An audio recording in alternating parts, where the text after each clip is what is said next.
Hello मित्रांनो, सर्वात आधी मी तुम्हा सगळ्यांना एक छोटीशी विनंती करू इच्छिते की व्हिडिओ पाहिल्यानंतर कृपया माझ्या चॅनेलला नक्की सबस्क्राईब करा. हे व्हिडिओ बनवण्यासाठी मी खूप मेहनत घेते आणि याच माध्यमातून मी माझा खर्च चालवते. जे कोणी माझ्या चॅनेलला सबस्क्राईब करतील त्यांच्यासाठी मी मनापासून प्रार्थना करते की त्यांचे आयुष्य खूप सुंदर, समृद्ध, आनंदी आणि सुखी होवो. प्लीज प्लीज माझ्या चॅनेलला नक्की सबस्क्राईब करा. हवा के जोर से खिड़की जोर से बजी तो उसकी आंख खुली थी और वह एकदम से अपने बिस्तर से छलांग लगाकर उठ बैठा। घड़ी पर नजर पड़ते ही उसका मुंह खुला का खुला रह गया। सुबह के बजने वाले थे और आज उसके ऑफिस में एक बहुत ही इम्पोर्टेंट मीटिंग थी। आज तो गए, सागर ने बड़बड़ाते हुए कहा और फौरन बाथरूम में घुस गया, जहां उसने 15 मिनट में फ्रेश होकर जल्दी जल्दी अपना सामान समेटा और ऑफिस के लिए रवाना होने को बाहर की तरफ कदम बढ़ा दिए। अरे बेटा, कहाँ जा रहे हो? नाश्ता तो कर लो, उसकी माँ प्रेमा जी जल्दी से बोली। लेकिन उसके पास वक्त ही कहाँ था। मम्मी, आज बहुत देर हो गई है, एक दिन नाश्ता नहीं करूंगा तो मर नहीं जाऊंगा। उसकी माँ ने यह बात सुनी तो गुस्से से उसे घूर कर देखा, साथ ही अपना एक हाथ चप्पल की तरफ उठाया था। जब देखो अंट बकते रहते हो, अच्छे से खबर लेनी पड़ेगी तुम्हारी। वो सच में गुस्सा हो गई थी। जबकि सागर ने हंसते हुए अपने दोनों हाथ जोड़कर तेजी से बाहर कदम बढ़ाए थे। गाड़ी में बैठने के लिए जैसे ही दरवाजा खोला तो अपनी जगह उछल पड़ा। जल्दी जल्दी उसने सीट बेल्ट लगाया और फ्रंट सीट पर बैठी अनु को देखा। तुम यहाँ क्या कर रही हो? शैतान की मौसी, उतरो नीचे, मुझे देर हो रही है, मीटिंग का वक्त निकला जा रहा है। 17 साल की अनु ने कदा से अपने बाल पीछे किए थे। वो उससे पूरे 13 साल छोटी थी और इस वक्त तो गाड़ी की फ्रंट सीट पर बैठी आंखों में बेपनाह शरारत लिए उसे देख रही थी। मैं भी आपके साथ ऑफिस चलना चाहती हूँ। सुबह से आंख खुल गई है, बहुत बोर हो रही हूँ घर पर। यह सुनते ही सागर आओ बालिया ने अपना सर पकड़ लिया। ऑफिस तुम्हारी बोरियत दूर करने की जगह नहीं है, उतरो यार, वैसे ही बहुत देर हो गई है। सागर ने बेबसी से उसके सामने हाथ जोड़े तो वो खिलखिलाकर हंस पड़ी। ठीक है, इतनी भी विनती क्या कर रहे हो? बस एक शर्त है, अगर वो मान जाए तो मैं उतर जाऊंगी। उसकी इस बात पर सागर ने गुस्से से आंखें तरहरी। कौन सी शर्त? अब बोलो भी। मेरी माँ सागर की ये बात सुनकर उसकी आंखों की शरारत उसकी जुबान पर उतर आई। आप 2 दिन से मुझे बहाना कर रहे हैं, आइसक्रीम खिलाने के लिए ले जाऊंगा, इसीलिए मैंने सोचा आज तो आपको ब्लैकमेल किए बिना चैन से नहीं बैठूंगी। पहले वादा करें, आप मुझे आइसक्रीम खिलाने रात को जरूर ले जाएंगे। अनु ने अपना हाथ उसके सामने फैला दिया। पक्का वादा लेने के इंतजार में, यार तुम भी ना बहुत तंग करती हो। अच्छा बाबा, पक्का वादा, मैं तुम्हें जरूर आइसक्रीम खिलाने ले जाऊंगा। सागर ने अपना बच्चों की तरह खिलखिलाते हुए उछल पड़ी। Thank you, thank you so much Sagar uncle, आप बहुत अच्छे हैं, बहुत अच्छे। जबकि उसके मुंह से अंकल शब्द पर सागर ने दांत किटकिटाकर उसकी तरफ देखा था। कितनी बार कहा है अंकल मत कहा करो, मैं तुम्हें कहाँ से अंकल दिखता हूँ। उसने अपना खूबसूरत सा चेहरा उसकी आंखों के सामने किया था और अपने चेहरे पर हाथ फेरा।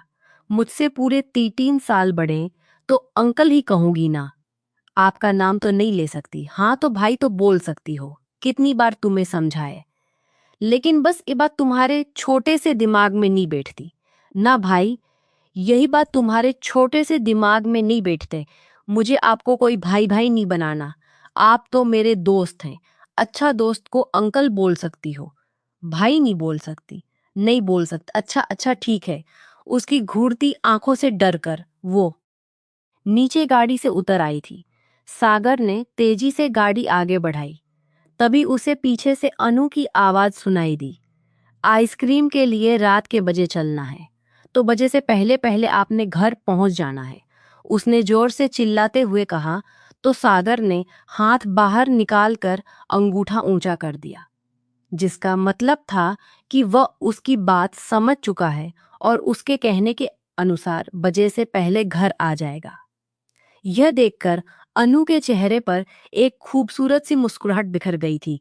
उसे आउबालिया हाउस में आए 6 महीने हुए थे और इन 6 महीनों में ही उसकी सागर से पक्की वाली दोस्ती हो गई थी। वह सबसे ज्यादा करीब सागर के ही रही थी, क्योंकि सागर भी उसका बेहद ख्याल रखता था, बिल्कुल छोटे बच्चों की तरह। शुरू में वो उसे अंकल कहकर बुलाया करती थी, जिस पर वो चिढ़ जाता था और उसे चिढ़ाने में अनु को और भी मजा आता था। वो जानबूझकर उसे चिढ़ाने के लिए अंकल कहती। सुधीर राहू बालिया पूरी मेहनत से अपने बिजनेस को चमकाने में लगे थे और उनका राइट हैंड था उनका बिजनेस पार्टनर राकेश मिश्रा। उसी दिन उन्हें एक बहुत बड़ी डील हाथ लगी थी, करोड़ों की डील थी। वह लोग इस खुशी में एक होटल में पार्टी करने गए थे, लेकिन राकेश जी उदास बैठे थे। सुधीर जी परेशान हुए। क्या बात है राकेश, तुम खुश नहीं हो? राकेश जी की आंखों में आंसू आ गए और अचानक ही वे फुट फुट कर रो पड़े। उनका इस भरी पूरी दुनिया में अपना सगा रिश्तेदार कोई नहीं था। राकेश जी की पत्नी भी 2 साल पहले इस दुनिया से चली गई थी। उनकी सिर्फ एक बेटी थी वदना, और सुधीर जी के जाने में उसकी शादी होने वाली थी। राकेश को इस तरह फूट फूट कर रोते देखा तो सुधीर जी परेशान हो गए थे। Rakesh, are you okay? सब ठीक है ना? तब राकेश जी ने अपने आंसू पोंछते हुए बताया कि उनकी बेटी वंदना शादी से 1 हफ्ता पहले ही घर से भाग गई और उसने शादी भी कर ली। अब मैं लोगों को क्या मुंह दिखाऊंगा? उसके होने वाले सास ससुर से क्या कहूं? कुछ समझ में नहीं आ रहा। ये बात सुनकर सुधीर जी भी परेशान हो गए थे। वह जानते थे वंदना में राकेश की जान बचती थी। वही तो उनका इकलौता सहारा थी। ना कोई रिश्तेदार, ना कोई घर बार, पत्नी भी साथ छोड़ चुकी थी। ऐसे में उनकी बेटी ही उनकी पूरी जिंदगी थी। वो उस पर जान छिड़कते थे और अब वही उन्हें रोता हुआ छोड़कर चली गई थी। चिंता मत करो राकेश, तुम उन लोगों को समझा दो, वह समझ जाएंगे और वंदना को अपनी गलती का एहसास जरूर होगा। लेकिन राकेश जी वैसे भी दिल के मरीज थे। अचानक उनका हाथ अपने दिल पर गया। उन्हें हार्ट अटैक आ गया। सुधीर जी उन्हें तुरंत अस्पताल लेकर भागे थे, लेकिन तब तक वह इस दुनिया से जा चुके थे। सुधीर जी अपने दोस्त और बिजनेस पार्टनर की मौत से अंदर तक टूट चुके थे। उन्होंने सोच लिया था कि वह वंदना को ढूंढेंगे और उसे सजा भी देंगे, लेकिन जब उन्होंने वंदना और उसके पति विनोद के बीच गहरी मोहब्बत देखी तो चाहकर भी कुछ ना कर सके। हाँ, वंदना से मिलकर उन्होंने राकेश की मौत का जरूर बताया था। वंदना बहुत रोई थी। फिर अपना कार्ड वंदना को देते हुए उसे उसके हाल पर छोड़कर घर लौट आए थे। लेकिन वह अपने दोस्त की मौत से इस कदर टूट चुके थे कि उन्होंने सारा बिजनेस और काम धंधा अपने बेटे आलोक के ऊपर छोड़ दिया और खुद को हर काम से अलग कर लिया। आलोक जी का एक बेटा था, सागर अहवालिया, जो उस वक्त 18 साल का था। सुधीर जी बस अपने पोते के साथ दिन भर लगे रहते थे। समय धीरे धीरे गुजरने लगा। सागर अपनी पढ़ाई पूरी कर चुका था और अब बिजनेस में अपने बाप का हाथ बटाने लगा था। उसकी उम्र 33 साल हो चुकी थी, लेकिन वह शादी के नाम से दूर भागता था। ऐसे में एक दिन सुधीर जी के नंबर अस्पताल से कॉल आया। डॉक्टर ने कहा कि एक फैमिली का बुरी तरह एक्सीडेंट हुआ है और औरत ने मरने से पहले आपका नंबर दिया है, तो प्लीज आप जल्दी से हॉस्पिटल आ जाएं। सुधीर जी तुरंत फ्लाइट से मुंबई पहुंचे, जहां पता चला वंदना और उनके पति विनोद और उनकी 17 साल की बेटी गाड़ी से कहीं जा रहे थे और तभी उनका भयानक एक्सीडेंट हो गया। विनोद की तो मौके पर ही मौत हो गई थी। वंदना और उनकी बेटी अनु बुरी तरह जख्मी हो गए थे। अस्पताल ले जाने के घंटे बाद वंदना ने भी दम तोड़ दिया और अब सिर्फ उनकी बेटी अनु बची थी। अनु को ज्यादा गहरी चोटें नहीं आई थी। अंतिम संस्कार के बाद सुधीर जी उसे अपने साथ ले आए। कोई भी उनके फैसले से खुश नहीं था। घर में सब लोगों का कहना था कि एक जवान लड़की को हम इस तरह अपने घर पर नहीं रख सकते। आलोक जी भी अपने पिता के सामने डटकर खड़े हो गए थे। पापा जी, आप ऐसा कैसे कर सकते हैं? हम इतनी बड़ी जिम्मेदारी कैसे उठा सकते हैं? ऐसे में सागर ही था जिसने आगे बढ़कर अनु का साथ दिया था। वो उस वक्त काफी डरी सहमी और परेशान सी थी। पापा, आप लोग ऐसा कैसे सोच सकते हैं? दादा जी ने यह फैसला लिया है तो कुछ सोच समझ कर ही लिया होगा। और फिर इस लड़की की तरफ देखिए, इसका इस दुनिया में कोई नहीं है। अगर हम इसका सहारा नहीं बनेंगे तो अगर कल को इसके साथ कुछ भी गलत हो गया तो इस बात की जिम्मेदारी कौन लेगा? सिर्फ हम लोग। तब जाकर आलोक जी और प्रेमा जी को थोड़ा थोड़ा समझ आया था और वे उसे घर पर रखने के लिए राजी हो गए। वो हर वक्त खामोश रहती, ऐसा लगता जैसे वो सब लोगों से नाराज है, हर वक्त अपने माँ बाप की याद में तड़पती रहती। इस बात को सागर ने काफी गहराई से महसूस किया था और फिर उसका दिल बहलाने, उसका दुख कम करने के लिए उसने अनु की तरफ दोस्ती का हाथ बढ़ा दिया। हालांकि उन बावजूद भी सागर को उस लड़की से खास लगाव था। वो उसे इस तरह खामोश नहीं देख सकता था और इसीलिए घर वालों के साथ मिलकर उसके दिल को बहलाने की कोशिश करता रहा। आज इस बात को पूरे 6 महीने गुजर चुके थे। इन 6 महीनों में वह सागर से काफी ज्यादा अटैच हो गई थी और अब उसके कहने पर उसे भाई कहकर पुकारने लगी थी। शाम को जैसे ही वो ऑफिस से घर आया, उसका मूड काफी खराब था क्योंकि ऑफिस में मीटिंग अच्छी नहीं रही थी। इसीलिए वो खाना खाए बगैर ही सो गया था। अभी उसे सोते हुए कुछ ही वक्त गुजरा था कि उसे लगा जैसे किसने पानी से भरी पूरी बाल्टी उसके ऊपर उंडेल दी हो। वह झटके से उठ बैठा और देखा कि पूरा बेड उसका गीला हो चुका था।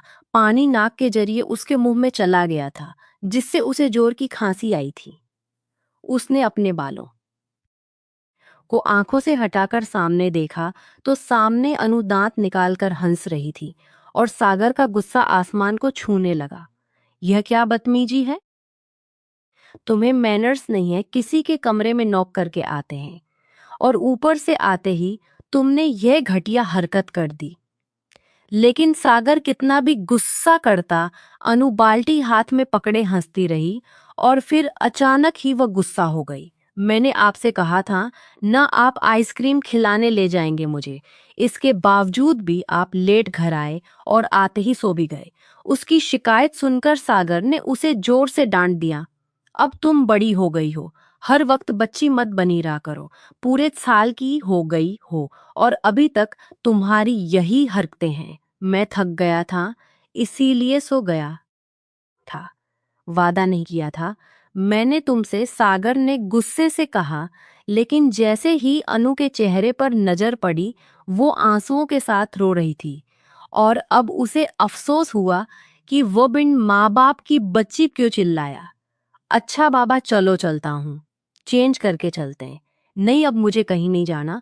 उसने बाल्टी वहीं फेंकी और तेजी से हम पर हाथ रखकर रोते हुए वहां से भाग गई और अपने कमरे में जाकर बंद हो गई। सागर को अब अपनी गलती का एहसास हुआ। उसने जल्दी से कपड़े बदले और फिर उसके कमरे के बाहर दरवाजे पर दस्तक देकर विनती करने लगा। अनु, प्लीज बाहर आ जाओ, देखो वक्त खराब मत करो। आइसक्रीम की दुकान बंद हो गई तो फिर तुम मुझे ही इल्जाम दोगी। 3-4 बार दरवाजा खटखटाने के बाद भी जब उसने दरवाजा नहीं खोला तो जाने ही वाला था कि तभी अचानक से दरवाजा खुल गया। चल रही हूं मैं, उसने मुंह फुलाते हुए कहा तो सागर हंस पड़ा। अभी थोड़ी देर पहले तो तुम बड़े एटीट्यूड से कह रही थी कि मुझे कहीं नहीं जाना। यह सुनकर उसने दोबारा दरवाजा बंद करना चाहा तो सागर ने हंसते हुए दरवाजे और दीवार के बीच हाथ रखकर उसे बंद करने से रोक दिया। चलो ना यार, कितनी जिद्दी हो तुम। यह सुनकर अनु हंस पड़ी। आपसे तो कम ही हूं। वो तैयार हो चुकी थी और अब सागर का हाथ थामे आइसक्रीम खाने के उसके साथ जा रही थी। वो अपने मिशन में कामयाब हो गई थी, इसीलिए बहुत खुश थी। आंटी जी, ये सारी तस्वीरें क्यों फैला रखी हैं? सुबह उठकर आंखें मलते हुए वो बाहर आई तो अंकल आंटी और दादाजी को रिश्ता कराने माली मालती दीदी के साथ बैठे किसी बात पर बातें करते देखा। अनु बेटा, ये तस्वीरें लड़कियों की हैं। ये सुनते ही अनु की आंखें बड़ी हो गई। सागर भाई की शादी होगी। वाओ, सच में बहुत मजा आएगा। मैं बहुत सारे कपड़े बनवाऊंगी। दादा जी, आप मुझे कपड़े बनवाएंगे ना? उसने पलटकर अपनी ख्वाहिश का इजहार सुधीर जी से किया तो उन्होंने उसे अपने पास बुलाया और उसके सिर पर प्यार भरा हाथ रख दिया। हाँ मेरी बच्ची, क्यों नहीं, तुम तो बहुत प्यारी हो। सागर की शादी में सबसे अलग और सबसे प्यारा जोड़ा तुम्हें मिलेगा। उन्होंने प्यार से उसका गाल थपथपाया। वैसे कौन सी लड़की पसंद की है सागर भाई के लिए, और क्या उन्हें पता है? उसने उत्सुकता से वहां मौजूद सारी तस्वीरें देखकर पूछा तो प्रेमा जी हंस पड़ी। सागर की दुल्हन हमने पसंद कर ली है, अब बस उसे दिखाना बाकी है। ये सुनते ही उसने प्रेमा जी के हाथ में मौजूद तस्वीर ले ली और तेजी से दौड़ते हुए सागर के कमरे पहुंच गई। पीछे से सब लोग हंसने लगे थे। सागर भाई देखिए तो सही में किसको अपने साथ लाई हूं। सागर, जो अपने कमरे में किताब पढ़ रहा था, हैरानी से उसकी ओर देखने दौड़ आई थी, जहां उसे कोई भी दिखाई नहीं दिया सिवाय अनु के। किसे लाई हो? मुझे तो कोई भी नजर नहीं आ रहा। वो हंस पड़ी और उसके आगे तस्वीर लहराई अपनी भाभी को। ये सुनते ही सागर एकदम से खड़ा हो गया। भाभी, क्या मतलब है तुम्हारा? अरे मैं आपकी दुल्हन की बात कर रही हूँ। आपकी शादी तय हो गई है, बहुत बहुत बधाई हो। ये सुनते ही सागर ने हैरत से उसे देखा। तुम पागल हो गई हो? नहीं नहीं भला, मैं क्यों पागल होंगी, बल्कि पागल तो अब आप होने वाले हैं, जोरू के गुलाम जो बनने वाले हैं। ये कहकर उसने तस्वीर आगे बढ़ाई, लेकिन जैसे ही सागर ने उसे लेने की कोशिश की, उसने झट से पीछे कर ली। ऐसे थोड़ी ना आपको आपकी दुल्हन की तस्वीर देखने दूंगी।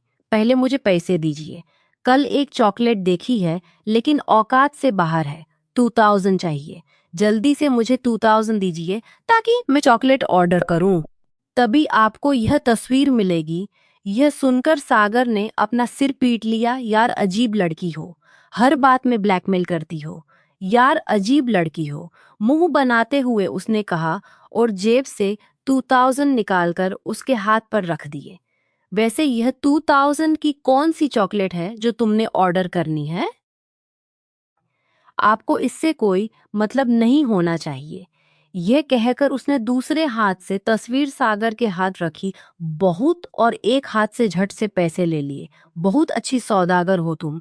वो जैसे ही कमरे से निकली, पीछे से सागर की आवाज सुनाई दी और फिर अनु का कहका पूरे घर वालों ने सुना था, जिसने सागर को उसकी दुल्हन की तस्वीर देने के पूरे 2000 लिए थे और अब छत पर बैठी अपनी फेवरेट चॉकलेट के मजे ले रही थी और बचे हुए पैसों के बारे में सोच रही थी कि कहाँ खर्च करने हैं। रिश्ता पक्का हो गया था।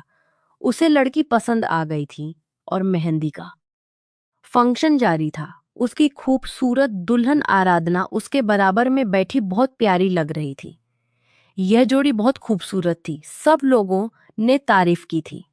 सागर भी खुद को बहुत किस्मत वाला समझ रहा था जो उसे इतनी प्यारी दुल्हन मिलने वाली थी। वे दोनों आपस में कभी शर्माते हुए तो कभी नोकझोंक करते हुए बातें कर रहे थे। तभी अनु दौड़ते हुए आई और उन दोनों के बीच में बैठ गई। सागर ने हैरत से उसकी ओर देखा और फिर धीरे से मुस्कुराया। क्या हो गया है अनु? आज तो कबाब में हड्डी बनना छोड़ दो।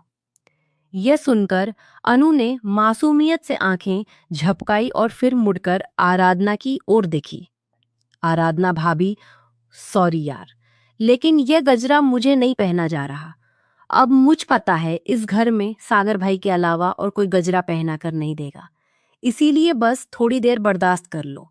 और वैसे भी सारी जिंदगी मेरी हरकतें बर्दाश्त करनी पड़ेंगी आपको। उसने तो अपने बचपने में रबानी से यह बात कह दी थी, लेकिन आराधना अपनी जगह जमी रह गई थी। पता नहीं क्यों उसका मूड अचानक से खराब हो गया था, जबकि उसने लापरवाह होकर अपना हाथ सागर के आगे फैला दिया और कहा, लो गजरा पहनाओ, कब से सबको बोल रही हूँ। और फिर ख्याल आया, जब मैंने एक नौकर पाल रखा है तो क्या जरूरत है किसी और से विनती करने की। अनु के कहने पर सागर ने उसके माथे पर हल्की सी चपत मारी और फिर उसके हाथ से गजरा लेकर उसके बालों में लगा दिया। अनु ने मुस्कुराकर उसकी नाक दबाई और फोटो सेशन के लिए वहां से भाग गई। आराधना ने गुस्से से सागर को देखा। यह कौन है? सागर ने हंसते हुए उसे अनु का नाम बता दिया। मैंने नाम नहीं पूछा, रिश्ता पूछा है। एक पल के लिए सागर की हंसी थम गई। अनाथ है, हमारे साथ रहती है, हमारे घर की एक फैमिली मेंबर बनकर। यह बात सुनकर आराधना ने नापसंदी से अपना मुंह फेर लिया। बचपना और मजाक एक हद तक अच्छा लगता है, वरना बदतमीजी में गिना जाता है, आराधना ने कहा तो सागर ने बात बदल दी। लेकिन वह समझ गया था कि आराधना को अनु का इस कदर फ्री होना बिल्कुल पसंद नहीं आया था। छोड़ो ना यार, कोई और बात करते हैं। सागर ने उसका हाथ चुपके से सबकी निगाहों से बचाकर थामा तो वह मुस्कुरा दी और यूं बात बदल गई। बारात का दिन भी आ पहुंचा। अनु बहुत प्यारी लग रही थी। उसने लेवेंडर कलर का लहंगा पहनकर सबके होश उड़ा दिए थे। हालांकि वह उम्र सिर्फ 17 साल की थी, लेकिन इस वक्त वह अपनी उम्र से बड़ी और खूबसूरत नौजवान लड़की लग रही थी। सागर अपनी दुल्हन को विदा कराकर घर ले आया और आराधना को उसके कमरे में पहुंचा दिया गया। इससे पहले कि वह सुकून की सांस लेती, धड़ल्ले से दरवाजा खोलकर कोई अंदर आया। आराधना ने निगाह उठाकर देखा तो सामने अनु मौजूद थी, जो उससे हाथ मिलाते हुए सीधा उसके बेड पर आकर लेट गई थी। आराधना की आंखें हैरत से खुली की खुली रह गई। डेकोरेशन तो अच्छी की है, उसने कहा और फिर डेकोरेशन में से गुलाब निकाल कर नाक के करीब ले जाकर सूंघा और फिर उसकी पंखुड़ियां निकाल निकाल कर बेड पर फैला दी। आराधना को बहुत गुस्सा आया, लेकिन फिलहाल वो कुछ कह नहीं सकती थी। नई नबीली दुल्हन थी, सो गुस्से से मुंह फेर लिया और खुद को काबू करने की कोशिश करने लगी। बहुत देर हो गई है यार, ये सागर भाई कब आएंगे? मुझे नींद आ रही है। यह सुनकर तो आराधना ने खोलकर उसे देखा था। अरे अरे, ऐसे मत घूरो, आपका सागर आपका ही रहेगा, मेरा उससे कोई लेना देना नहीं है। मुझे तो बस रोकड़ा चाहिए, आपके दीदार का रोकड़ा लूंगी। उनसे आज तो कोई मौका छोड़ा है उन्हें ब्लैकमेल करने का। यह तो इतना बड़ा मौका है, मोटी रकम हाथ आने वाली है। अपनी बात पर वो खुद ही हंस पड़ी थी, जबकि आराधना हंस भी नहीं पाई। और तभी सागर अंदर दाखिल हुआ और उस आफत की पुड़िया को अपने बेड पर विराजमान देखकर उसने अपना सिर पकड़ लिया। यार अनु, कुछ तो सोचो, मेरी दुल्हन के सामने मेरी इमेज खराब कर रही हो। उसने हंसते हुए बनावटी नाराजगी से कहा, क्या इमेज खराब हुई आपकी? बिल्कुल ठीक तो है। अब चलिए निकालिए पूरे 20 और अपनी नई नवेली दुल्हन के दीदार करिए। अनु ने कहा तो आराधना ने बेहद गुस्से से सागर की ओर देखा था। वह समझ गया था कि आराधना को अनु का अंदाज बिल्कुल पसंद नहीं आया। अनु, हम बाद में बात करते हैं, चलो अब खड़ी हो जाओ, बाहर जाओ, मैं पैसे तुम्हें कल दे दूंगा। ये कहकर उसने उसका हाथ पकड़कर खड़ा करने की कोशिश की तो अनु ने सिर में हिला दिया। नहीं, मैं कहीं नहीं जाऊंगी, जब तक आप मुझे पैसे नहीं देंगे मैं नहीं जाऊंगी, यहीं रहूंगी, चाहे पूरी रात यहीं रहना पड़े। सागर, प्लीज। आराधना के अब बर्दाश्त की हाथ खत्म हो गई थी। सागर ने यह देखा तो जल्दी से अलमारी की तरफ बढ़ा और बिना गिने कुछ पैसे निकालकर अनूठे हाथ पर रख दिए। मान गए सागर भाई, आपको अपनी दुल्हन से मिलने की बड़ी जल्दी है। जो बिना गिने इतने सारे पैसे दिए, वो इतने सारे पैसे देकर खुश हुई थी और हंसते हुए कमरे से भाग गई। इट्स ओके यार, बच्ची है वो, उसने अपनी दुल्हन से कहा। बच्ची नहीं है, भरपूर जवान है। उसकी हरकतें अगर बचपने वाली हैं तो उसे समझना चाहिए कि अब वह बच्ची नहीं रही और उसका हमारी जिंदगी में बेकार का दखल देना मुझे अच्छा नहीं लगता। आराधना ने कहा तो सागर ने एक नजर अपनी नाराज बीवी की तरफ देखा। वो फंस गया था। अनु को भी नाराज नहीं करना चाहता था। वो अनाथ थी और अंदर से बहुत दुखी, जो अपने बचपने के पीछे अपने दर्द छुपाती थी। उसे डांट कर उसका दिल तोड़ना नहीं चाहता था। दूसरी तरफ उसकी नई नबीली दुल्हन थी जिसे वो पसंद करने लगा था। अच्छा ठीक है बाबा, मैं उसे समझा दूंगा, वो समझ जाएगी, समझदार है। उसने आराधना से कहकर मामला खत्म करने की कोशिश की, लेकिन उसे पता नहीं था अनु की कुछ छोटी छोटी सी लापरवाही और बचपने वाली हरकतें उसकी जिंदगी में एक बड़ा तूफान लेकर आने वाली थी। और इस सोच से वो बेखबर था। वो नाराज बैठी आराधना के करीब आया, उसकी उंगली में एक डायमंड की रिंग पहनाई और उसके हाथों को बड़े प्यार से अपने होठों से छू लिया। वो उसकी तारीफ करने लगा और आराधना थोड़ी ही देर में सब कुछ भूल गई। वो बड़े प्यार से उसे मनाकर उसकी नाराजगी दूर कर गया था और साथ में लैंप ऑफ करता हुआ उसे अपनी बाहों में समेटकर अपने करीब ले आया। आराधना ने भी सब कुछ भूलकर खुद को उसके हवाले कर दिया था। आराधना और सागर की शादी को 1 महीना हो चुका था। सागर का बर्थडे आने वाला था और आराधना ने उसके लिए काफी कुछ तैयार करने का सोचा हुआ था। उसने अपने कमरे को बेहद रोमांटिक अंदाज में सजाया था और एक रोमांटिक सा सूट पहना था ताकि उसके पति की निगाहें कहीं और ना भटके।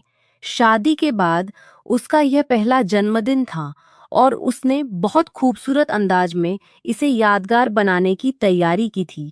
लेकिन रात के बज चुके थे और वह इंतजार करती रह गई। मजबूर होकर उसने बाहर की तरफ कदम बढ़ाए तो यह देखकर उसके पैरों तले से जमीन खिसक गई कि वहां अनु ने पहले से ही उसके लिए एक सरप्राइज प्लान कर रखा था और अब सारे घर वालों के साथ मिलकर न सिर्फ उसे विश कर रही थी, बल्कि की काटकर खुद अपने हाथों से खिला भी रही थी। सागर ने उसकी छोटी सी नाक दबाई और सब लोग हंस पड़े। आराधना को ये मंजर बर्दाश्त नहीं हुआ। थोड़ी देर बाद जब सागर कमरे में दाखिल हुआ तो वे गुस्से से कमरे में टहलती हुई नजर आई एम सॉरी यार, मुझे लेट हो गया। वैसे बहुत खूबसूरत इंतजाम किया है तुमने। कमरे को तारीफ भरी नजरों से देखते हुए उसने आराधना के हाथ थामकर उन्हें चूमने की कोशिश की, लेकिन उसने अपना हाथ पीछे खींच लिया। मेरे सरप्राइज की अब क्या अहमियत रह गई? आपकी चहेती, आपकी लाडली ने जब आपके लिए पहले से ही इतना सारा सरप्राइज प्लान कर रखा था, तो फिर दूसरों की तरफ आपकी नजर उठती ही कब है? सागर अपनी जगह पत्थर का हो गया था। आराधना, तुम गलत समझ रही हो, वो बच्ची है। छोटी छोटी बातें करके उसे खुशी मिलती है और यह भी सोचो बेचारी अनाथ है। हम सबके अलावा उसका कौन है? अगर मैं या घर वाले उसकी इन छोटी छोटी खुशियों में शामिल होकर उसे थोड़ी सी खुशी दे देते हैं तो प्रॉब्लम क्या है? और मेरा ही नहीं, तो महीने पहले उसने माँ का बर्थडे भी ऐसे ही सेलिब्रेट किया था। वो बस तो बस मेरा भी कर दिया। नहीं सागर, अब उसे समझ जाना चाहिए कि अब तुम्हारी शादी हो चुकी है। हमारी शादी को अभी दिन ही कितने हुए हैं और वो क्यों हम दोनों के बीच आ जाती है? सागर, अब आपको सोचना पड़ेगा, वरना आपको मुझ में से और उसमें से किसी एक को चुनना पड़ेगा। आराधना यह कहकर चुप हो गई, जबकि सागर हक्का बक्का रह गया। यह कैसी बातें कर रही हो आराधना? तुम्हारी अहमियत अलग है। तुम मेरे लिए सब कुछ हो और उसकी अहमियत अलग है। वो तुम्हारी जगह नहीं ले सकती और तुम उसकी जगह नहीं ले सकती। तुम तो समझदार हो ना, वो बच्ची है। तुम्हें ऐसी बातें नहीं करनी चाहिए। लेकिन आराधना ने अपना हाथ उठाकर उसे कुछ और कहने से रोक दिया और फिर अपना नाइट सूट अलमारी से निकालकर बाथरूम में चली गई। वापस आकर लाइट बंद की और नाराज होकर करवट लेकर सो गई। सागर ने अपनी कनपटी मच ली। आराधना ने उस मोहब्बत को जिसमें मान और सम्मान छुपा हुआ था, किसी और ही तरफ मोड़ने की कोशिश की थी। उसने अनु और सागर की नजदीकियों का गलत मतलब निकाल लिया था। आई एम सॉरी यार, मैं कोशिश करूंगा कि अब मैं उससे दूर रहूं। रात को ना जाने किस समझाऊं कि मेरी शादी हो चुकी है, लेकिन अपनी नाराज बीवी को वह इस तरह उदास नहीं देख सकता था।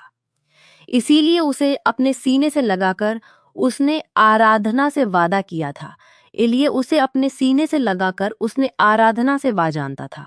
सागर की नीयत साफ थी, लेकिन आराधना को यह सब कुछ ठीक नहीं लग रहा था। वो बस यही कोशिश कर रही थी कि वो अनु से दूर रहे। लेकिन अनु सिर्फ 17 साल की थी। उसके अंदर अकल की कमी थी, बचपना ज्यादा था, बेपरवाही थी, और उसके इसी बचपने ने आखिरकार सागर की जिंदगी में मुश्किलें खड़ी करके ही दम लिया। सागर और आराधना की शादी का यह तीसरा महीना शुरू हो चुका था। भाभी नजर नहीं आ रही। अनु ने सागर के बराबर में बैठते हुए उसकी तरफ पॉपकॉर्न बढ़ाते हुए कहा, और फिर टीवी खोलकर कोई मूवी लगा ली। वो अपनी बहन की शिकायत सिलसिले में गई हुई है। अच्छा, और ये दादाजी और अंकल आंटी भी नजर नहीं आ रहे। घर में इतना सन्नाटा क्यों है? उसकी नजर टीवी स्क्रीन पर जमी हुई थी और वह सागर से सवाल पर सवाल कर रही थी, जो अपने ऑफिस का काम मोबाइल में देख रहा था। यार तुम कितना बोलती हो? उसने बेजार होकर अनु से कहा, तो उसने रिमोट से टीवी बंद कर दिया और वहां से अपने कमरे की ओर बढ़ गई। शाम के बजे थे, मौसम के तेवर खराब थे, आसमान पर काले बादल छाए हुए थे। यह तो नाराज हो गई। अब खाना कौन देगा यार? प्रेमा जी ने सागर से कहा था कि अनु से कहकर अपने से कुछ खाने के लिए बनवा लेना या फिर बाहर से ऑर्डर कर लेना, लेकिन उसने अब तो अनु को नाराज कर दिया था। तो खाना कौन देता? बहुत थक गया हूं, थोड़ा सो जाता हूं, फिर उठकर कुछ ऑर्डर कर दूंगा। इस झल्ली सी लड़की को भी खिला दूंगा और खुद भी खा लूंगा। सोचता हुआ वो अपने कमरे की तरफ बढ़ गया। अब रात के बज चुके थे, बारिश बरसने के लिए बेताब थी और आखिरकार बादल मान गए। बारिश खूब तेजी से बरस रही थी। अनु अपने कमरे में मौजूद थी, तभी बिजली बंद हो गई। उसे डर महसूस हुआ। सागर भाई प्लीज कहाँ हैं आप? वो ऊंची ऊंची आवाज में रोने लगी। उसकी आंखों में मोटे मोटे आंसू भर आए। जब उसकी आवाज किसी ने नहीं सुनी तो वे दरवाजा खोलकर खुद ही बाहर निकल आई। वो अपने मोबाइल की लाइट से कमरे में रोशनी करके बैठा हुआ था। अनु ने रोते हुए उसे आवाज दी तो वो फौरन उठकर उसके पास आया। बिजली जोर से चमाच दी थी और अंधेरे में रोशनी हुई तो उसका दिल उछलकर गले में आ गया। सागर भाई कहाँ हैं आप? उसने रोते हुए कहा, और तभी उसे अपने पास किसी के होने का एहसास हुआ। वो दौड़कर उसके सीने से लग गई का एहसास हुआ। यह पहली बार हुआ था जब वो उसके इतना करीब आई थी। वो भरपूर जबान थी और उसके सीने से लगकर बुरी तरह रो रही थी। क्या हो गया अनु तुम्हें? उसने उसके कंधों से थामकर अपने सामने किया। रो क्यों रही हो? यही तो हूं मैं तुम्हारे सामने। सागर ने मोबाइल की लाट से थोड़ी रोशनी की तो उसकी सांस बाहर आई। मुझे डर लग रहा है। मैं आपके पास आपके कमरे में बैठ जाऊं। यह सुनकर सागर को आराधना की बात याद आई, लेकिन उस वक्त तो आराधना मौजूद नहीं थी। ओके बाबा तुम रो मत, आ जाओ यहीं बैठ जाओ, मैं सोफे पर लेट जाता हूँ, मुझे नींद आ रही है। वो काफी नींद में लग रही थी। सागर के कहने पर वो बेड पर लेटते ही कंबल लेकर सो चुकी थी। उसके बाल बिखरे हुए थे और रोने की वजह से काजल फैल गया था। थोड़ी ही देर में वो गहरी नींद में सो गई थी। सागर ने उसके चेहरे की मासूमियत को देखा, जो बिजली की चमक में थोड़ी थोड़ी देर बाद दिखाई दे रही थी। उसे गहरी सुकून भरी नींद में सोते देखकर वो हल्के से मुस्कुराया और कमरे से बाहर आ गया। उसे सही नहीं लगा कि वो उसके साथ कमरे में रुके, इसीलिए उसने खुद को तसल्ली दी और दादाजी के कमरे में आकर सो गया।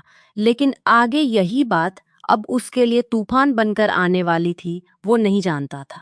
अभी उसकी आंख लगे थोड़ी ही देर गुजरी थी कि मोबाइल की रंग बजी। वो हड़बड़ा कर उठ बैठा। मोबाइल पर आराधना कॉलिंग देखकर उसने फोन उठाया। कहाँ हो यार, दरवाजा खोलो।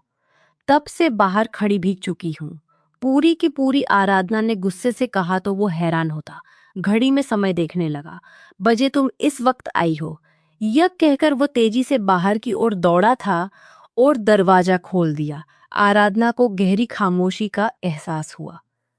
तौलिया ले आओ। आराधना पूरी तरह भीग चुकी थी और अब सर्दी से कांप रही थी। उसे यूं भीगा और कांपता देखकर वो जल्दी से तौलिया लाने के लिए कमरे में जाने लगा तो आराधना ने उसका हाथ पकड़ लिया। हम दोनों कमरे में साथ चलते हैं। वैसे घर में कोई दिखाई नहीं दे रहा। सागर ने उसे करीब करते हुए कहा, सब लोग एक शादी में गए हुए हैं, सिर्फ अनु घर पर है और इस वक्त सो रही है। यह सुनकर आराधना के चेहरे की रंगत उड़ गई। वो अकेली तुम्हारे साथ घर में है।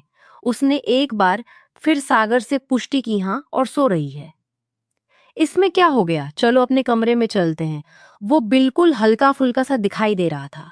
आराधना ने एक नजर उसकी तरफ देखा और कमरे की तरफ कदम बढ़ाए, लेकिन अपनी जगह ठटक गई। सागर को भी आए, वो तो बिल्कुल भूल ही चुका था कि अनु उसी के कमरे में सो रही है।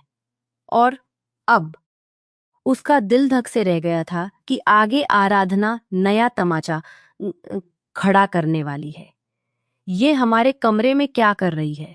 वो जोर से चिल्लाई और तब तक सागर खुद को संभाल चुका था। यार, बिजली चली गई थी, बारिश हो रही थी तो उसे डर लगने लगा था, और यहाँ पर आकर सो गई और मैं दादाजी के कमरे में था। अच्छा, तो अब तुम दोनों मिलकर मुझे और कितना बेवकूफ बनाओगे? मुझे पागल समझा हुआ है। शादी को सिर्फ 3 महीने हुए हैं और तुम दोनों का यह मेरी नाक के नीचे जो खेल जारी है ना, मैं इसे अच्छी तरह समझ गई हूँ। बहुत हो गया सागर, आज तो मैंने अपनी आंखों से देख लिया है। अब मैं तुम्हारे साथ नहीं रहूंगी। वो बहुत जोर से चिल्लाई थी और चिल्लाते हुए बेड के करीब आई, जिस पर अनु बेकबर सो रही थी। अनु, उठ जाओ, मेरे कमरे में आने की तुम्हारी इंच थी? अनु, जाओ, मेरे कमरे में आने की तुम्हारी हिम्मत कैसे हुई? उसने अनु के ऊपर से कंबल हटाया। उसके कपड़े बुरी तरह बिखरे हुए थे, आंखों के आसपास फैला हुआ काजल उसकी हालत और भी बिगाड़ रहा था। यह देखकर आराधना ने तंज से अपने पति की ओर देखा। अब भी तुम्हें सबूत चाहिए? यह क्या है? इसकी बिखरी हालत और तुम्हारे कमरे में इसका मौजूद होना। यह बच्ची है और तुम तो जवान होना। मैं अब और तुम्हारे साथ नहीं रह सकती। जबकि सागर के पैरों से जमीन फिसल गई थी। आराधना, ये कैसी बहकी बहकी बातें कर रही हो? होश के नाखून लो, होश के नाखून तो मैं अब ले रही हूँ। तुम दोनों एक कमरे में एक छत के नीचे सो रहे हो और मैं उफ तक ना कहूँ। इतना घटिया समझा है मुझे खुद के जैसा। ये सुते ही सागर अब और बर्दाश्त नहीं कर सका। अचानक उसका हाथ उठा और आराधना के मुंह पर थप्पड़ का निशान बना गया। लेकिन आराधना की बर्दाश्त की हद खत्म हो चुकी थी। अनु को अंदाजा हो गया था कि वह उन दोनों पर शक कर रही है, इसलिए वह बुरी तरह रोने लगी। तभी दादाजी की आवाज आई। आराधना और भी चीखने लगी। क्या हो गया है बेटा? इतना क्यों चिल्ला रही हो? आराधना की सास ने आगे आकर पूछा तो वह और भी जोरों से रोने लगी।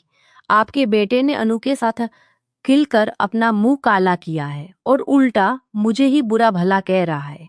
मैं जा रही हूँ इस घर से। अपने बेटे को कहे यह मुझे तलाक दे। तुम्हारा दिमाग खराब हो गया है, वह बच्ची है। मैं उसके बारे में यह सब सोच भी नहीं सकता। तुम इतनी गंदी सोच की मालिक हो सकती हो, यह मैंने कभी नहीं सोचा था। सागर की बात सुनकर वो रोते रोते तंजिया हंसी। यही तो मैं कह रही हूँ कि तुम उस बच्ची को पूरी रात गोद में खिलाते रहे हो और अब अनजान बन रहे हो। मैंने कहा ना, मुझे तलाक दो, तलाक दो। दादाजी देख रहे हैं ना, ये दोनों एक ही कमरे में हैं। ये सागर के कमरे में सोई हुई थी। क्या कोई ये बात पसंद करेगा? खुद बताइए मुझे। नहीं ना? आप दोनों को तो इन दोनों की शादी करवा देनी चाहिए थी। मुझे बीच में लाने और मेरी जिंदगी खराब करने का क्या मकसद था? वो रो पड़ी। दादाजी ने फटी फटी निगाहों से अनु को देखा, जो अब तक बेड पर बैठी थी और उसका बिखरा हुआ हुलिया सब कुछ बयां कर रहा था। उसके बिखरे बिखरा हुआ हुलिया सब कुछ बन जाना, सब कुछ साफ था। दादाजी कुछ कदम चलते हुए कुछ कदम चलते हुए अनु के पास आए और जैसे ही हवा में हाथ उठाकर उसे मारने लगे, सागर एक पल में ही आगे बढ़कर उनका हाथ पकड़ चुका था। नहीं दादा जी प्लीज, आपको सच नहीं पता। जो यह कह रही है वह सच नहीं है। अनु एकदम पवित्र है, मैं पवित्र हूँ। हम दोनों के बीच कुछ भी नहीं हुआ, भले ही वो मेरे कमरे में सोई थी, लेकिन मैं आपके कमरे में सो रहा था। उसे डर लग रहा था, इसीलिए मैं कमरे से बाहर चला गया था। उसके सोते ही मैं कमरे से बाहर चला गया था। यह झूठ है, सरासर झूठ। नई नई जबानी चढ़ी है इस पर जो संभाली नहीं जा रही, जिसे ठंडा करने के लिए यह सागर के पास आई थी। और सागर सागर इसके करीब होते ही यह भी भूल गया कि वह शादीशुदा है। ऐसे मर्द के साथ मैं हरगिज नहीं रुक सकती। तभी आराधना ने एक बार फिर तलाक की बात कर दी और इतने घटिया शब्द सुनकर सागर की बर्दाश्त की हद खत्म हो गई थी। वो एक झटके से आराधना के करीब आया था। तुम जैसी गंदी जहनियत वाली औरत के साथ मैं खुद भी रहना नहीं चाहता, जो एक पवित्र और साफ रिश्ते पर इतना गंदा कीचड़ उछाल रही है। काश मेरी तरह तुम भी इसे अनाथ बच्ची समझकर अपने सीने से लगा लेती, तो इतनी गलत फहमियां कभी पैदा ना होती। दूर जाना चाहती हो ना मुझसे, मुझसे अलग होना चाहती हो तो शौक से अलग हो जाओ। तुम्हारे साथ रहकर अपनी जिंदगी नर्क नहीं बनानी जाओ। तुम्हारे साथ रहकर मुझे अपनी जिंदगी से आजाद कर दिया। तलाक के पेपर भी तुम्हें जल्दी ही मिल जाएंगे। यह कहकर उसने अपना मुंह मोड़ लिया था, जबकि आराधना फटी फटी आंखों से सागर की पीठ को देखती रह गई। बाकी सब लोग भी हक्का बक्का रह गए थे। अब खड़ी क्यों हो? बहुत शौक है ना तुम्हें अपना घर बर्बाद करने का, तो अब जाओ यहां से। जबकि आराधना रोते हुए खराब मौसम में भी वहां से चली गई थी। सब लोगों ने उसे रोकने की बहुत कोशिश की थी, लेकिन सागर ने उसे नहीं रोका था। अगर आराधना गई तो अनु भी इस घर से जाएगी। सुधीर जी को अब अपनी गलती का एहसास हुआ था कि उन्होंने अनु को इस घर में लाकर कितनी बड़ी गलती कर दी, और अब अपनी इस गलती को सुधारना चाहते थे। अगर आराधना इस घर में नहीं रहेगी तो अनु भी नहीं रहेगी। दादाजी ने अनु का हाथ पकड़कर उसे घर से बाहर निकालना चाहा, तभी सागर ने उन्हें रोक लिया। दादाजी प्लीज, आप तो होश करें। आराधना तो गुस्से से पागल हो चुकी है। उसे तलाक लेने का कुछ ज्यादा ही शौक चढ़ा था। उसी की ख्वाहिश पर तो मैं उसे तलाक दे रहा हूं। आधे घंटे से मैं उसे लगातार समझाने की कोशिश कर रहा हूं कि हम दोनों के बीच ऐसा कुछ भी नहीं है। सागर ने वहीं जमीन पर घुटनों के बल बैठकर अपनी बेगुनाही साबित करने की कोशिश की। तो अब जब मैं उसकी ख्वाहिश पर तलाक दे रहा हूं, तो आराधना का यहाँ रहने का कोई मतलब नहीं। आप उसे घर से निकालें, लेकिन अनु को कोई कसूर नहीं है। उसे बेकसूर होते हुए सजा ना दें। लेकिन सुधीर जी के चेहरे के हाव भाव नरम नहीं हुए थे। प्रेमा जी भी अनु के खिलाफ नजर आ रही थी। यह देखकर जो काफी देर से अनु एक कमरे में सर झुकाए चुपचाप खड़ी थी, लहराकर जमीन पर आ गिरी और बेहोश हो गई। यह देखकर जमीन पर आग की तरह परेशान हुआ था। भगवान के लिए कुछ तो तरस करें इस पर, वो मासूम है। इसे तो कुछ भी पता नहीं था। यह तो सो रही थी। यह सारा तमाशा आराधना का खड़ा किया गया है। कोई उस पर उंगली ना उठाए। लेकिन दादाजी ने फैसला कर लिया था कि अनु अब यहाँ नहीं रहेगी। सागर ने एक पल के लिए अपनी माँ और दादाजी की तरफ देखा। अनु यहीं रहेगी। इसे यहाँ रहने से कोई नहीं रोक सकता। किस हक से रहेगी यहाँ? इसके यहाँ रहने का कोई मतलब नहीं है। सच कहा था आलोआ, इससे हमारा कोई भी रिश्ता नहीं है। सच कहा था आलोक ने, बिना रिश्ते के हम इतनी बड़ी जिम्मेदारी नहीं ले सकते। इसकी माँ का ही चरित्र सही नहीं था। अपने बाप की नाक कटाकर घर से भाग गई थी। उसके बावजूद भी मैंने इस लड़की को इस घर में रहने की इजाजत दी। लेकिन इसने क्या किया? एक हंसता बसता घर उजाड़ दिया। अभी यहाँ किसी भी कीमत पर नहीं रहेगी। इस घर में रहने का इसका कोई हक नहीं। दादाजी, मैंने कहा ना, अनु यहाँ से कहीं नहीं जाएगी। यह यहीं इसी घर में रहेगी। किस हैसियत से रहेगी? इस घर में। बताओ मुझे। दादाजी गुस्से से आगे बढ़े थे, जबकि अनु अभी तक बेहोश थी। सागर ने एक नजर बेहोश पड़ी अनु को देखा, एक नजर अपने घर वालों को, और फिर एक पल में ही वो फैसला ले चुका था। ये इस घर में मेरी बीवी की हैसियत से रहेगी। मैं अभी इसी वक्त इससे शादी करके इसके दामन पर लगे दाग को धो दूंगा, क्योंकि मुझे पता है कि आराधना सिर्फ तलाक लेकर दम नहीं लेगी, बल्कि इस सब कुछ मेरी वजह से हो रहा है। मैं मुजरिम हूं ना कि ये। मैं इससे शादी करूंगा। वो अनु को अपनी बाहों में उठाकर बेड पर लाया और फौरन डॉक्टर को कॉल लगा दिया। बरसती बारिश में डॉक्टर ने आने में आधा घंटा लगा दिया था। अनु अभी तक बेहोश थी और सागर की जान पर बनी हुई थी। डॉक्टर ने उसे होश में लाने की भरपूर कोशिश की और आखिरकार वह होश में आ गई तो वह फूट फूट कर रो पड़ी। तुम क्यों रो रही हो? मैं हूं ना, तुम्हें सहारा देने के लिए। तुम्हें कोई कुछ भी नहीं कहेगा, न तुम्हें कोई हाथ लगाएगा, न इस घर से निकालेगा, क्योंकि अब इस घर में तुम सागर औबालिया की पत्नी की हैसियत से रहोगी। वो उसका हाथ पकड़कर सीधे घर में बने मंदिर तक लेकर आया था। बारिश की बूंदें और भीगी हवा के बीच उसकी पकड़ में एक अजीब सा सख्तपन था, जैसे अब कोई भी ताकत उसे रोक नहीं सकती। भगवान जी के चरणों में रखी सिंदूर की डिब्बी खोली, एक चुटकी सिंदूर उठाया और अपना एक गवाए उसकी मांग में भर दिया। पल भर में मंदिर की घंटियां जैसे जोर से बज उठी थी, लेकिन घर के बाकी लोग पत्थर की मूर्तियों की तरह खड़े थे, हक्का बक्का और अबाग। अब यह मेरी पत्नी है, आशीष परिवार का हिस्सा, और इस पर उंगली उठाने से पहले मुझ पर उठाना। सागर की आवाज में इतना तेज था कि दीवारें भी जैसे कांप उठी। अनु बस फटी फटी आंखों से उसे देख रही थी। उसके हाथ अनायास ही सिर तक चले गए, जहां सिंदूर की हल्की सी गर्मी महसूस हो रही थी। कुछ ही पहले तक वह किसी और दुनिया में थी, और अब यह सब क्या हो गया था? एक चुटकी सिंदूर ने उसकी पूरी जिंदगी को पलट कर रख दिया था। यह दिन उसकी जिंदगी का सबसे काला, सबसे भयानक दिन था। सिर्फ एक दिन जिसने उसका बचपना, उसकी मास उसकी मासूमियत, उसकी हंसी और उसका भरोसा सब छीन लिया था। घर के बाकी लोग चुपचाप एक अफसोस भरी निगाह उन दोनों पर डालकर अपने अपने कमरों में चले गए थे, और वो सर झुकाए भीतर ही भीतर टूट रही थी। सागर ने आगे बढ़कर उसके गानों पर बहे आंसुओं को अपने अंगूठे से पोंछ दिया।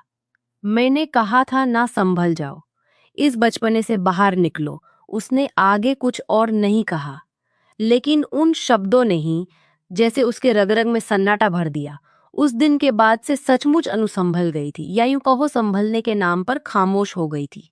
उसका बचपना कहीं गुम हो गया था। वही अनु जो कभी घर के हर कोने में तितली की तरह उछलती खिलखिलाती सबको हंसाती थी, अब एक कमरे की चार दीवारी में कैद होकर रह गई थी। उसका अंदाज ठहरा हुआ आंखों में सुनी परत और दिल में एक ऐसा बोझ जिसे वह किसी से कह नहीं सकती थी। सबका विश्वास उसके ऊपर से उठ चुका था, और यह बात उसे अंदर ही अंदर निगल रही थी। उसकी शादी को 3 दिन हो चुके थे, लेकिन उसके लिए यह 3 दिन 3 साल की सजा जैसे लग रहे थे। वह शर्मिंदगी से किसी के सामने बात करने के काबिल नहीं रही थी। मुझे आराधना भाभी को सब बता देना चाहिए। क्या पता उनके मेलजोल का कोई रास्ता बन जाए और मैं इनकी जिंदगी से निकल जाऊं। यह सोचकर उसने यह कदम उठा लिया था और आराधना से मिलने उसके घर चली आई। तुम यहाँ क्या कर रही हो? मेरे जाने के बाद ही उसने तुमसे शादी कर ली थी ना? कैसी लड़की हो तुम? किसी का घर बर्बाद करके भी तुम्हें सुकून नहीं मिला, जो अब यहाँ चली आई हो। वो उस पर बरस पड़ी। आप गलत समझ रही हैं, ऐसा कुछ भी नहीं है। लेकिन आराधना ने ठंडी हंसी के साथ उसकी तरफ देखा। दफा हो जाओ यहाँ से। क्या है, कैसा है, मुझे सब पता है। मेरे घर से निकली तो धक्के देकर तुम्हें बाहर निकाल दूंगी। अनु रोते हुए अपने दोनों हाथ जोड़कर उसके सामने खड़ी हो गई थी। मुझे माफ कर दीजिए, मैं मुजरिम हूँ आपका घर खराब करने के पीछे, लेकिन भगवान की सौगंध मैंने कुछ भी नहीं किया। लेकिन आराधना का गुस्सा आसमान छू रहा था। ऐसे से नहीं समझोगी ना तुम? हाँ, वो आगे बढ़ी और उसके बालों से खींचकर 2-3 थप्पड़ जड़ दिए। अनु संभल ना सकी और वहीं गिर गई। जोर से टकराने पर उसका सर फट गया और खून बहने लगा। अब जाओ यहाँ से और दफा हो जाओ। आराधना को उस और उसने आराधना को उस पर जरा भी रहम नहीं आया और उसने उसे पैर से एक जोरदार ठोकर मारकर घर से बाहर कर दिया। जैसे तैसे वो खराब हालत में घर पहुंची थी, जो उसकी गैर मौजूदगी में यहां से वहां बुरी तरह ठहर रहा था। अपनी जगह पत्थर का हो गया। ये क्या हुआ है तुम्हें? किसने चोट पहुंचाई? और कहाँ थी तुम? मैं परेशान हो गया था, डर गया था कि कहाँ चली गई हो। वो उसे लेकर कमरे में आया और उसके पास घुटनों के बल बैठकर उससे पूछने लगा, मैं आराधना भाभी के पास गई थी। क्या तुम्हारा दिमाग खराब हो गया है? डरते डरते उसने बताया कि वो आराधना से माफी मांगने गई थी। तो यह सुनकर सागर का गुस्सा आसमान छूने लगा। क्या सोचती हो तुम? ऐसा करके महान बन जाओगी? हाँ, मेरी बीवी हो तुम। तुम्हें किसने इजाजत दी कि तुम मुझसे पूछे बिना घर से बाहर जाओ? वो उस वक्त उसके बेहद करीब था, इतना कि अनु की जोर जोर से धड़कती धड़कनों की आवाज वो आराम से सुन सकता था। वो बुरी तरह डर के मारे कांपने लगी। आंखों से आंसू बहने लगे। उसका डरा हुआ यह रूप देखकर सागर का गुस्सा बर्फ की तरह पिघल गया था। उसने गहरी सांस ली। क्यों नहीं समझ आती तुम्हें कि आराधना मेरी जिंदगी से निकल चुकी है और यह फैसला उसका खुद का था। मैंने वकील से बात कर ली है, पेपर तैयार है। उसने मुझे खुद तलाक दिया है। मैंने उसे नहीं छोड़ा। वो उसका चेहरा अपने हाथों के प्याले में थामकर नरमी से उसे समझाने लगा। अनु ने सिर हाँ में हिला दिया।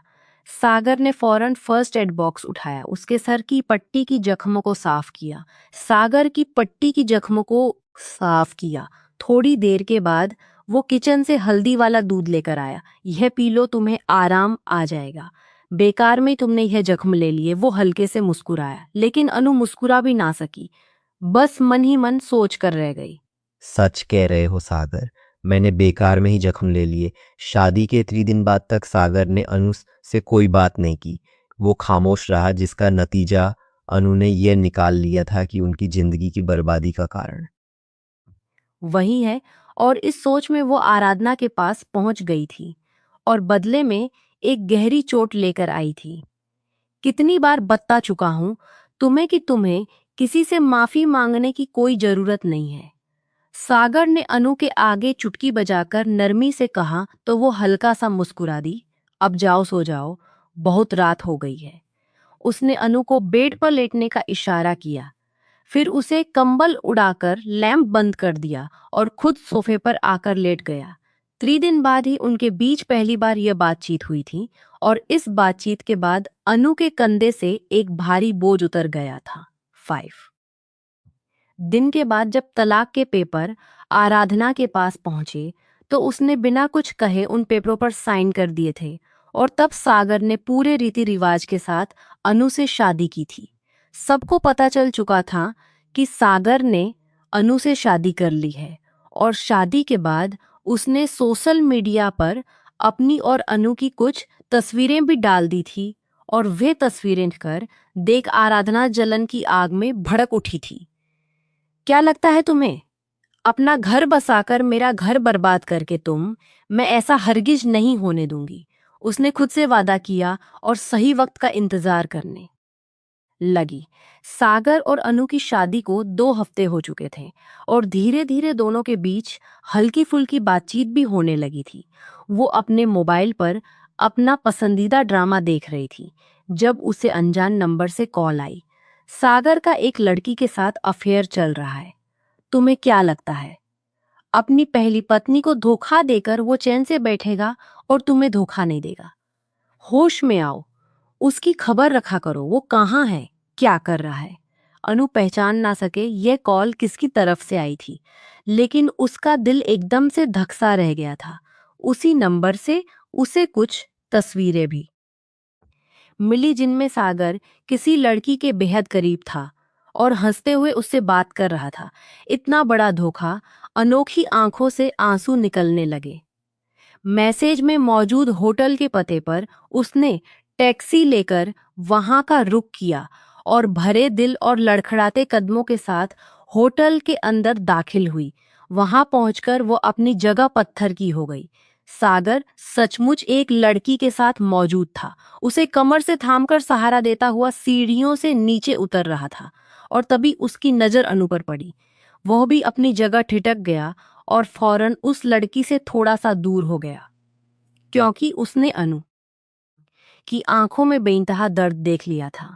अनु 2 कदम पीछे हट गई। वो लड़की भी एकदम से सीधी होकर बैठ गई, जो कुछ पहले तक नशे में धोते दिखाई दे रही थी। दूर हो जाओ मुझसे, शर्म नहीं आती लड़ों को इस तरह लिफ्ट देते हुए। मैं तुमसे मोहब्बत नहीं करती। मैंने तुम्हें पहली बार भी कहा था मुझसे दूर रहा करो।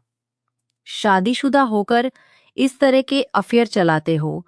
उस लड़की ने अचानक शोर मचाकर सागर के किरदार पर कीचड़ उछालना शुरू कर दिया। अनु ने रोते हुए सरना में हिलाया और मुंह पर हाथ रखकर बाहर की ओर दौड़ी। अनु मेरी बात सुनो, ऐसा कुछ भी नहीं है। जो तुम देख रही हो सब गलत है। भगवान के लिए प्लीज रुको तो सही। लेकिन वो सड़क पर रोते हुए तेजी से भागती रही। आंसुओं ने सारा रास्ता धुंधला कर दिया था। दिल फटने के करीब था।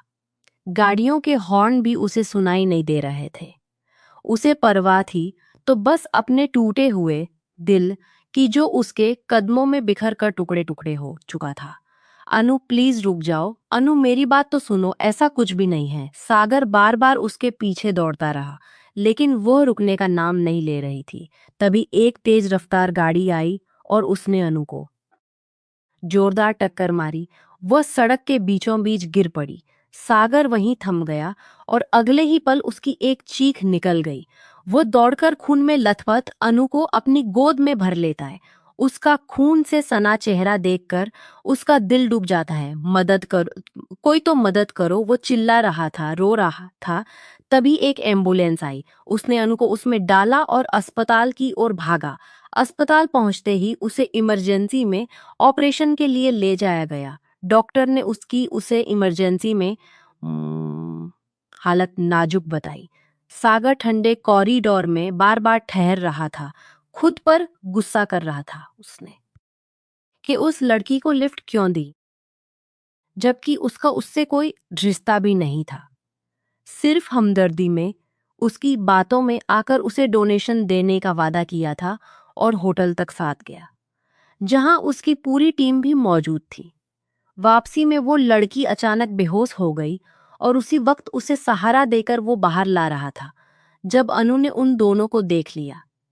यह सब कुछ सोची समझी साजिश है मुझे और अनु को बदगुमान करने के लिए।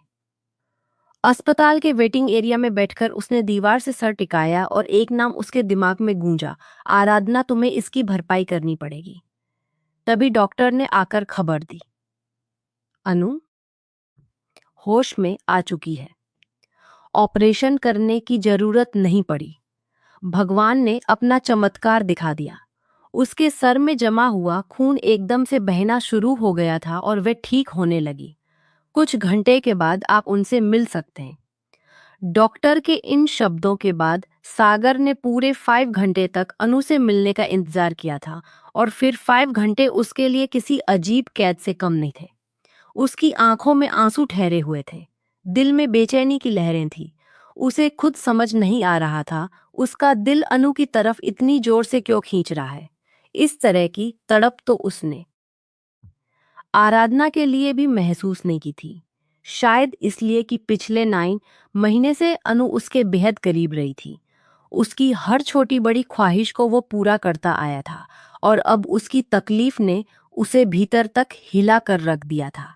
वो कमरे में दाखिल हुआ जहां अनु बिस्तर पर लेटी हुई थी। सागर को देखते ही उसने गुस्से से अपना मुंह दूसरी तरफ फेर लिया था। वो बेहद कमजोर नजर आ रही थी। सागर उसके पास आकर बैठा। क्या तुम्हें अपने सागर पर यकीन नहीं? उसने उसका हाथ थामना चाहा, लेकिन अनु ने झटके से हाथ हटा लिया।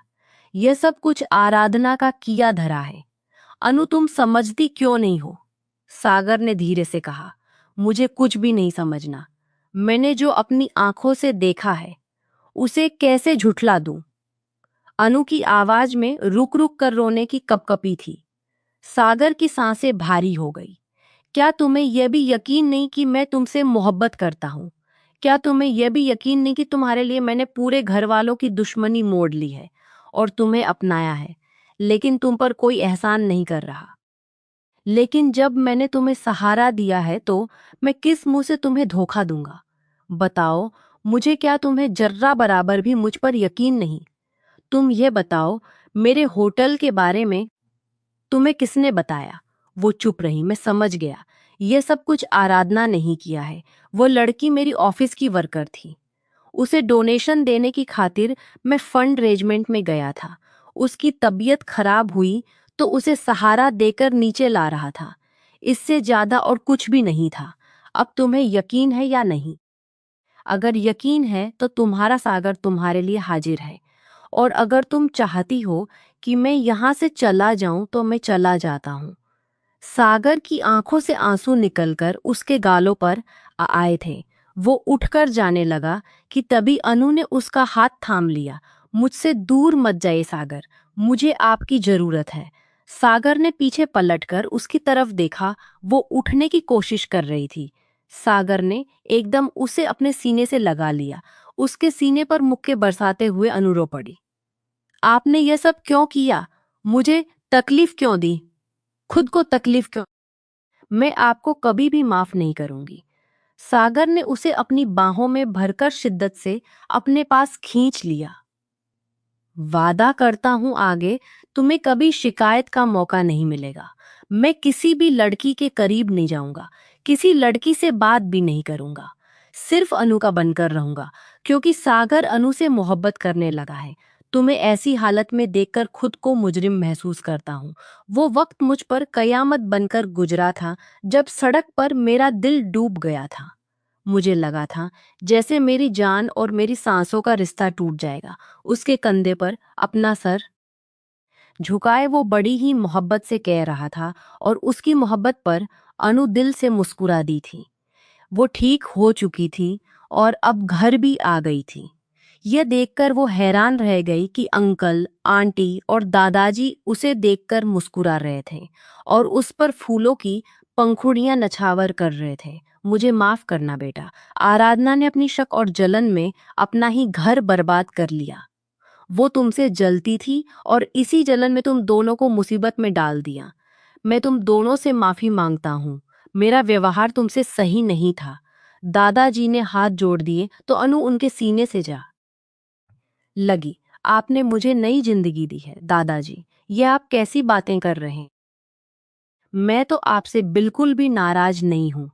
दादाजी ने प्यार से उसके सर पर हाथ रखा। दादाजी, मैं भी आपका ही पोता हूं, सागर ने पीछे से शिकायत भरे शब्दों में कहा। तो सब लोग हंस पड़े। दादाजी ने अपनी बाहें फैलाई और सागर अनु एक साथ उनके सीने से लग गए।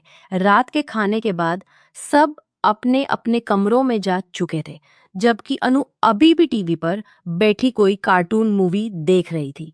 सागर उस मूवी के खत्म होने का इंतजार कर रहा था, क्योंकि उसे जोरों से नींद आ रही थी। बस करो अनु, अब और नहीं सह सकता, सुबह देख लेना यार। उसने खड़े होते हुए अनु का हाथ खींचा, लेकिन उसने उठने से इनकार कर दिया और अपना हाथ पीछे खींच लिया। वो गुस्से से उसे घूरने लगा तो अनु ने हंसते हुए अपने दोनों हाथ उसकी तरफ फैला दिए। साफ इशारा था कि गोद में लेकर चलो। उसकी लौटती शरारतें देखकर सागर के दिल में एक सुकून उतर आया था। उसने झट से अनु को अपनी गोद में उठा लिया। उसने झट से अनु को अपनी गोद में उठा लिया। पता नहीं यह कौन सा एहसास था, लेकिन अनु के उसकी धड़कनों को सुन रही थी। अचानक अनु के दिल की धड़कन तेज हुई थी। अचानक से उसके गाल दहकने लगे थे। दिल में अजीब सी हलचल होने लगी थी। यह एहसास था कि उनका रिश्ता अब बदल रहा है, एक नया रंग ले रहा था। सागर की खुशबू उसे धीरे धीरे मदहोश करने लगी थी। जब सागर उसे बेड पर लिटाकर हटने लगा तो अनु ने झट से उसका कॉलर पकड़कर उसे अपने ऊपर खींच लिया। यहीं सो जाओ बेड पर। उसकी आंखों में कुछ अनकहे जज्बात तर रहे थे, जिन्हें देखकर सागर बुरी तरह घबराया। तुम सो बेड पर, बुरी तरह घबराया। तुम सोए, मैं सोफे पर सो जाऊंगा। वो उसके बहुत करीब जाने से डर रहा था, क्योंकि अगर वह आज नहीं रुकता तो शायद खुद को संभाल नहीं पाता। पहली बार उसने अपने दिल में अनु के लिए गहरे जज्बात महसूस किए थे, लेकिन वो इस रिश्ते को अभी थोड़ा समय देना चाहता था। फिर भी अनु की आंखों में उठते भाव से वो बेखबर नहीं था। शादी करने का हौसला रखते हो और मेरे करीब सोने की हिम्मत नहीं है तुम्हारे अंदर। उसने उसे शिकायती नजरों से देखा। ऐसी बात नहीं है अनु, बस डर लगता है कि कहीं कहीं कुछ। मगर वो बात पूरी करता इससे पहले ही अनु ने उसे जोर से अपनी ओर खींच लिया और वो उसके पहलू में जा गिरा। क्या कुछ जब शादी होगी तो इतनी भी बच्ची नहीं हूं। अगले महीने पूरे 18 की हो जाऊंगी। उसकी गर्म सांसें सागर को झुलसाने लगी थी। सागर का दिल जोर से धड़कने लगा, लेकिन अनु सागर कुछ कहता इससे पहले ही अनु ने उसकी बात काट दी। अस्पताल में तो कह रहे थे मुझसे मोहब्बत करते हो, फिर जब मोहब्बत की जाती है तो महबूब से अलग नहीं रहा जाता। मुझे भी आपसे अलग नहीं रहना, क्योंकि मैं भी आपसे मोहब्बत कर बैठी हूँ। और ये एहसास मुझे तब हुआ जब मुझे वे कॉल आई थी जिसमें कहा गया कि तुम्हारा किसी से अफेयर है। मैं अंदर से टूट गई थी। ये ख्याल मेरी जान ले गया था कि अगर तुमने मुझे छोड़ दिया तो मैं तुम्हारे बिना कैसे जीऊंगी। वो उसके और भी करीब होते हुए अपना सिर उसके सीने पर रख गई। अब सागर उसे खुद से दूर कर ही नहीं सकता था। धीरे से उसके हाथ अनु के पीठ पर टिक गए और अनु ने एक सिसकी भरते हुए आंखें बंद कर ली। सागर की उंगलियों का कोमल स्पर्श अनु के दिल की धड़कनों को और तेज करने लगा। उसकी सांसें बेकाबू होकर लंबी और भारी हो रही थी। सागर के हाथ धीरे धीरे उसकी पीठ से होते हुए उसकी कमर तक उतर आए थे, मानो हर इंच पर अपनी मौजूदगी का एहसास कराना चाहते थे। वो उसे सावधानी से बेड पर लिटाता हुआ उसके ऊपर झुकाया था। उसकी आंखों में चाहत और लगाव को गहरा समंदर था। सागर ने अपनी उंगलियों से अनोखे चेहरे के नाजुक नक्श छुआ था, जैसे हर लकीर को याद कर लेना खस को छुआ था, जैसे हर लकीर को याद कर लेना चाहता हो। उसकी उंगलियां उसके होठों पर आकर ठहर गई, मुलायम कांपते हुए लाल अनारी होठ। दिल की गहराइयों से एक आवाज आई थी, अब खुद को मत रोको। जब यह रिश्ता दिल और रूह से जुड़ चुका है तो बीच में दूरी का क्या मतलब। यह सोचते हुए वह धीरे धीरे झुका और उसके होठों को अपने होठों में कैद कर लिया। अनु ने आंखें बंद करते हुए उसके कॉलर को अपनी मुट्ठियों में कसकर थाम लिया। कतरा कतरा उसके लबों का स्वाद लेते हुए सागर जैसे उसके एहसासों में डूबता चला गया। होठों से होता हुआ वो उसकी गर्दन पर ठहर गया, जहां उसकी नरम धड़कनों की गर्माहट उसे अपनी गिरफ्त में ले रही थी। अपनी शर्ट उतारते हुए उसने बेहद नरमी से अनोखी शर्ट के बटन खोले, मानो कोई नाजुक सा ख्वाब खुल रहा हो। और अब उसके होंठ अनु के वजूद पर ऐसे उतर रहे थे जैसे हर स्पर्श में अपना नाम लिखना चाहता हो। अनु की सांसें बेकाबू हो रही थी, उसका बदन सिहर रहा था और वो सागर के छुअन में पूरी तरह खो चुकी थी। जब सागर उसकी नाजुकी में और भी गहराई तक उतरा तो अचानक अनोखे होठों से एक हल्की सी चीख ने उसका दिल धड़का दिया था। वो हड़बड़ा कर रुक गया, उसकी आंखों में साफ घबराहट थी। तुम ठीक हो ना? मैं इसीलिए मना कर रहा था। उसकी आवाज कांप रही थी। अनु ने धीरे से आंखें खोली, उसके होठ मुश्किल से हिले थे। इस दर्द में भी सुकून है सागर, वादा करो कभी छोड़कर नहीं जाओगे। वो नाजुक पल जैसे ठहर गया था। उसकी आंखों में सिर्फ भरोसा और मोहब्बत की मांग थी। और सागर ने उसके हाथों को अपने होठों से छूते हुए धीमे स्वर में कहा था, जिंदगी हमेशा तुम्हारे साथ तमाम होगी। अनु ने आंखें सुकून से बंद कर ली। भले ही वह उम्र में उससे 3 साल बड़ा था, लेकिन अब उसके दिल का मालिक बन चुका था और वह उससे दूर जाने का ख्याल भी गवारा नहीं कर सकती थी। उस रात सागर ने बड़े ही प्यार और नरमी से उस नाजुक सी लड़की को अपनी बाहों में समेट लिया था, मानो उसे हर दर्द हर डर से बचाना उसका फर्ज हो। अनु भी उसकी संगत में खुद को पूरा और सुरक्षित महसूस कर रही थी। सोए हुए सागर के चौड़े सीने पर सर टिकाए वो अपनी जिंदगी में आने वाली खुशियों के लिए दुआएं कर रही थी। जिंदगी ने उन्हें मुश्किलों से गुजारा जरूर था, मगर अब उसी ने आसानी का रास्ता भी दिखा दिया था। सागर ने अनूप पर लगा दाग मिटाने के लिए उससे शादी कर ली और भगवान ने भी इस रिश्ते को अपने आशीर्वाद से सींच दिया था। आराधना की चाल खुलकर सामने आ चुकी थी और आखिरकार मोहब्बत जीत गई थी। तो दोस्तों, आपके हिसाब से सागर का फैसला आराधना को छोड़कर अनु से शादी करना सही था या गलत? कमेंट बॉक्स में सही लिखिए अगर आप सहमत हैं और गलत अगर आप सहमत नहीं हैं। तो दोस्तों, आज की हमारी ये कहानी आपको कैसी लग में जरूर बताना। पसंद आई हो तो प्लीज लाइक करना। रोज एक नई और रोमांटिक कहानी के लिए हमारे चैनल के साथ जुड़े रहे। मिलते हैं दोस्तों अगली किसी नई और रोमांटिक कहानी के साथ।